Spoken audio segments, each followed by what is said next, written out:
تلك الرسل فضلنا بعضهم على بعض منهم من كلم الله ورفع بعضهم درجات وآتينا عيسى ابن مريم البينات وأيدناه بروح القدس ولو شاء الله ما اقتتل الذين من بعدهم من بعد ما جاءتهم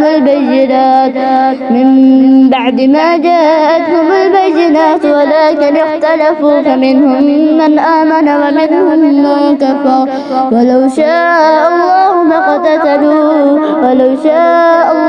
اقتتلوا ولكن الله يفعل ما يريد. السلام علیکم ورحمۃ اللہ وبرکاتہ. الحمد للہ وکفا والصلاة والسلام علی من لا نبی بعدہ. اما بعد فاعوذ باللہ من الشیطان الرجیم. بسم اللہ الرحمن الرحیم. قرآن مجید کے تیسرے پارہ میں اللہ رب العزت دیگر احکامات و مسائل کے ساتھ ساتھ یہ وضاحت فرماتے ہیں کہ ایمان والوں کا دوست اللہ خود ہے. اہل ایمان کو گمراہیوں سے محفوظ فرما کر روشن راہوں پہ چلاتا ہے، جبکہ کفار کے دوست طاغوت ہیں جو سیدھے راستے پر چلنے والوں کو گمراہ کر کے تاریکیوں میں دھکیلنے کی سازشیں کرتے ہیں.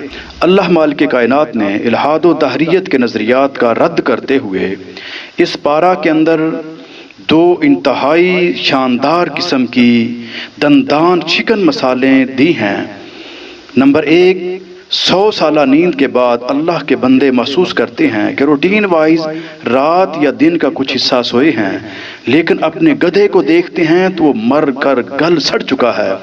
اچانک وہ بسیدہ ہڈیاں صحیح سالم ہو جاتی ہیں، پھر ان پر گوشت چڑھ جاتا ہے، رگوں میں خون دوڑنا شروع ہو جاتا ہے، حتیٰ کہ وہ تندرست و توانا گدھا چلنا پھرنا شروع کر دیتا ہے. اور دوسری مثال، 4 پرندوں کو ذبح کر کے ان کا گوشت مکس کر کے مختلف پہاڑوں پر پھینک کر ابراہیم علیہ السلام آواز لگاتے ہیں تو وہ صحیح سالم پرندے بن کر حاضر ہو جاتے ہیں. محترم سامعین و ناظرین، اتنی زیادہ طاقتوں اور قدرتوں کے مالک سے التجا و دعا ہے کہ ہمارے تقوی اور توکل میں مزید اضافہ فرما کر غیر اللہ کا ہر قسم کا ڈر، خوف، خطرہ ہمارے دلوں سے نکال دے. آمین یا رب العالمین.